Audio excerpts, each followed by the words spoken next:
자, 안녕하십니까. 오늘은 제가 손목이 너무 아픈 관계로 게임 방송은 안 가고요.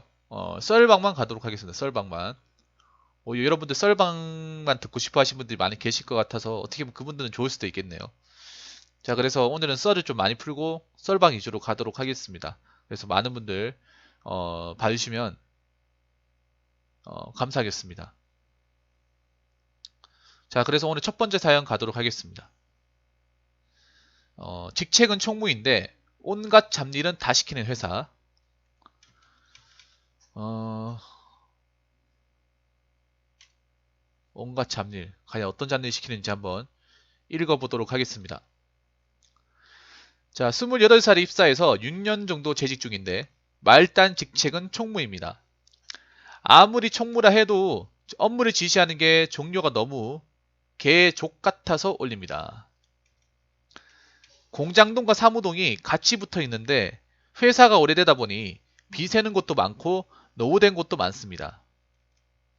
자, 첫째, 입사해서 한 일이 건물 2층 높이의 캐노피 도명 지붕에 올라가서 실리콘으로 비새는 거 막기.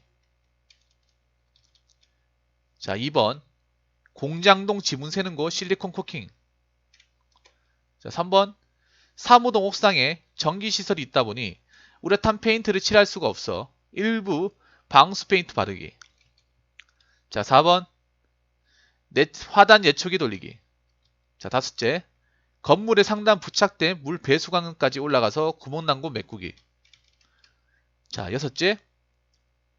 공장동 벽면 페인트 칠. 이건 현장 인원들도 많이 같이 하는데 페인트 비용만 150만원 넘은. 자, 일곱째. 누렇게 변색된 버티칼 세척. 자, 여덟째. 건물 간판 세척. 공장동 건물이 타 건물의 4층 높이. 돈이 없는 회사도 아닌데 이러고 있네요. 정말 어떤 일은 높이 올라가서 해야 되고 다리가 후덜덜할 때도 있는데 팀장이나 사람은 저런 업무가 다 실적이라고 저런 걸 하기 종용하고 회사 대표도 이거 할 줄 아니 이것도 해봐라 하면서 저러는데 진짜 돌아버리겠네요. 정말 이직을 진지하게 생각하게 되네요. 다른 회사들도 충분한 직책다면 저런 걸 다 해야 됩니까? 자, 사연 잘 읽었습니다. 자, 여러분 어떻게 생각하십니까? 총무면 다 해야 돼요?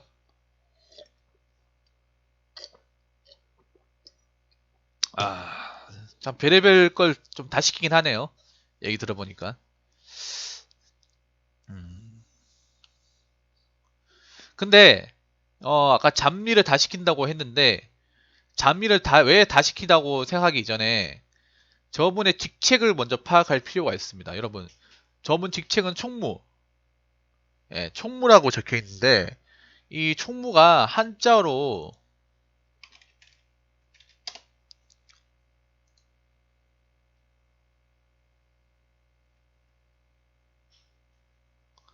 한자어랑 사전건 그러니까 한자어는 제가 알기로는 모두총 일무자인가? 그러니까 총무 자체가 모든 일을 총괄하는 부서입니다. 모든 일. 그리고 다르게 얘기하면 사전상의 단어는 뭐냐 하면 총무. 별도의 부서가 없는 모든 행정 업무. 그러니까 부서가 없어요. 전문성이 없어요.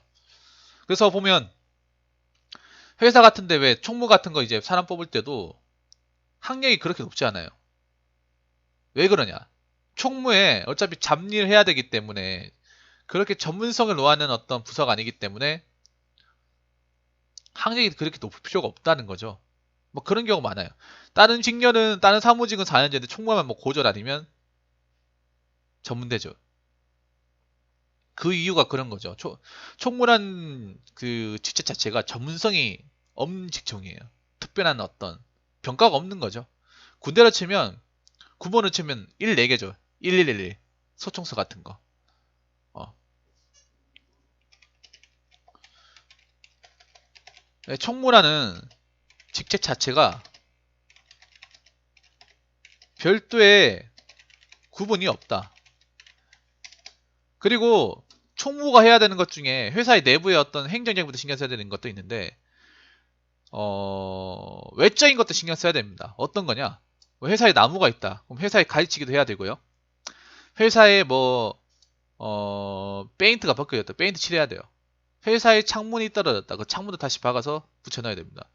회사에, 복사기가 고장났다. 그 복사기 연락해가지고 복사기 수리할 수 있도록 해야 되고요. 이런 잡다한 일을 관리하는 사람들이 총무예요. 그러니까, 님 다니는 회사가, 어, 좀 유별나긴 한데요. 그렇다고 해서 그 총무의 업무에 벗어나는 건 아니에요. 두 번째, 이미 현재 하는 일도 총무의 범주에 포함된다. 보통 여러분들이 총무라고 하면, 그러니까 총무라고 하면 어떤 생각을 가지고 있냐면, 총무라고 하면 사무실에 앉아가지고 키보드 치고 그냥 서류 정리하고, 결제 받고, 도장 찍고, 맞죠? 스탬플러 찍고, 서류 철하고, 복사하고, 보통 이런 거 생각한단 말이에요. 이것도 총무에 해당이 되죠. 근데 총무라는 것 자체가 그 회사 전반의 모든 어떤 내부의 사항을 다 알아낸다는 어떤 나름의 어떤 그 의무가 있습니다. 뭐냐면 회사에 돌아가는 뭐 어떤 회사에 사고가 일어났다. 회사에 뭐 누가 돌아가셨다. 회사에 누가 결혼한다. 회사에 어떤 뭐 누가 휴가를 썼다. 누가 정년퇴임이다. 이런 거는 총무가 무조건 알아야 되죠. 맞죠? 무조건 알아야 됩니다. 회사 앞에 뭐 도로판에서 사고가 발생했다. 그것도 총무가 알아야 돼요. 회사에서 무슨 공장연기 때문에 민원이 들어왔다. 그것도 총무가 알아야 됩니다. 말있지 않습니까? 총무가 모든 업무를 다 맡아서 한다고. 회사에. 전반적인. 그러니까 전문성이 없는 웬만한 그러니까 손이 많이 가는 잡다한 업무를 총무가 맡아서 하는 거예요. 총무가 따지고 보면 해야 될 게 굉장히 많습니다. 보통 우리가 총무라고 얘기하는 게 여자분들 총무에서 일하면 보통 사무실에서 일하고 맞죠? 근데 남자가 되면 얘기가 틀린 겁니다.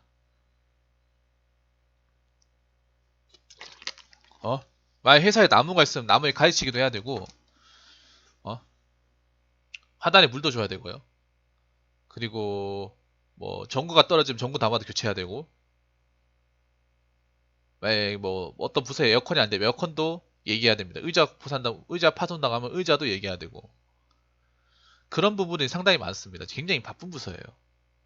어. 그 회사가 유별난 거 맞습니다.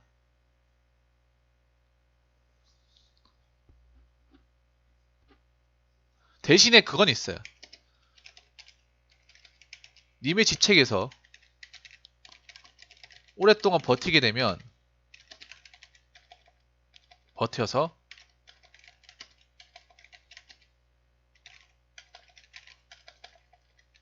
과장 이상의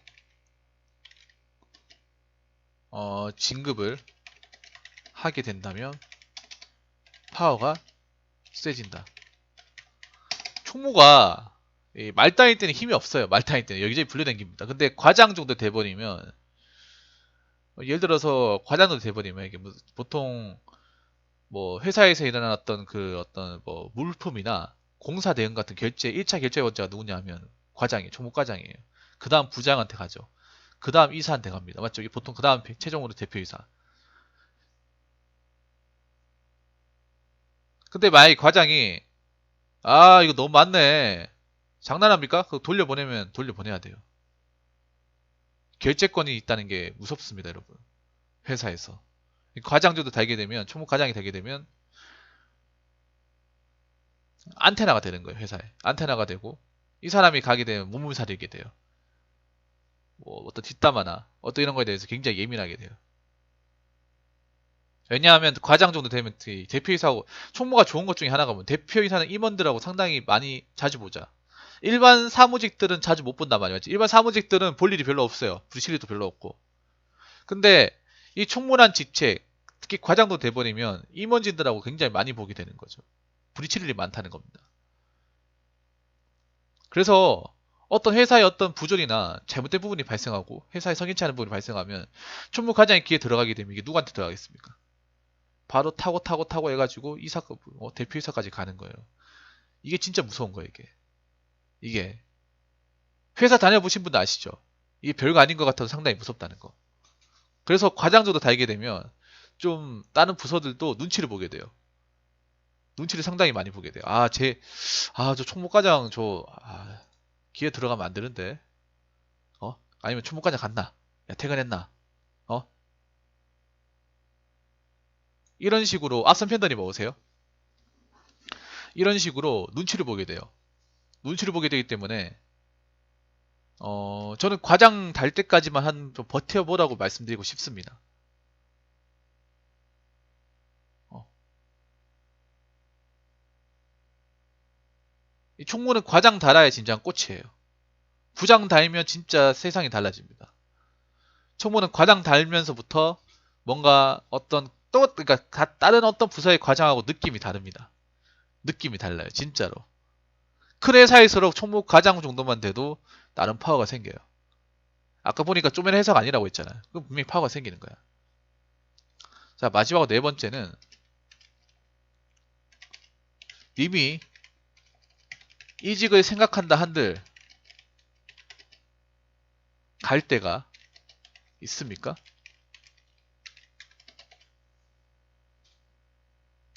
이직을 생각한다고 하는 거는 생각만 한다는 거는 딱히 내가 어디 가야 되겠다 목적이 없다는 거잖아요. 어? 내가 다른 데 원서를 놓고 구체적으로 준비해가지고 어디 불러준 곳이라도 있으면 집어넣어 준 곳이라도 있으면 가는 게 맞죠.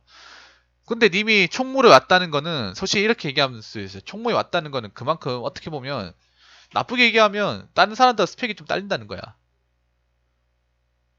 여러분 다른 어떤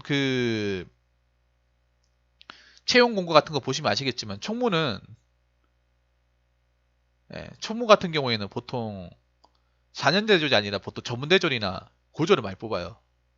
아까 말씀드렸다시피 업무에 전문성이 없다 보니까 잡무를 처리하는 게 그 사람 주업무다 보니까. 근데 님이 만약에 모르겠어요. 님이 똑똑한 사람은 모르겠지만 내가 남들하고 비교했을 때 그렇게 좋은 스펙을 가진 사람이 아니면 이직을 생각한다 한들 뭐 뾰족한 수가 있습니까? 요즘 같은 불경기에 그렇지 않습니까? 그래서 제가 드리고 싶은 말씀은 총무는 원래 회사의 어떤 잡다한 잡일을 다 처리하는 파수꾼 같은 사람이다. 원래 총무 직책은 회사에 잡다한 일이 생기면 먼저 알아야 되고 먼저 해야 되고 신경 써야 되고 알아야 되고 그런 부서입니다. 거기에서 가장 중요한 게 뭐냐? 회사에서 회사 내외적으로 어떤 잡다한 일이 생기면 그걸 먼저 1차적으로 처리하는 사람이 총무예요. 그러니까 좀 힘들고 위험하더라도 과장까지 버티시길 바라겠습니다. 사람 때문에 힘든 게 아니라면 총무에서 그러니까 이렇게 생각하세요. 회사에서 일어난 잡다한 일은 총무에서 하는 거구나 라고 생각하시면 좀 마음이 편할 겁니다. 이런 걸 왜 총무에서 하지 이렇게 생각하지 마시고 원래 총무라는 부서가 회사에 짜질고라는 잡다한 일을 도맡아서 하는 그런 부서구나 라고 생각하시면 이해가 빠를 겁니다. 그러면 좀 본인이 일하기에 받아들이기도 빠르고 그렇게 좀 음, 회의감도 떨어질 거예요. 그러니까 참고 계속적으로 열심히 총무생활 하시기 바라겠습니다. 자, 이상으로 고민사연 마치도록 하겠습니다.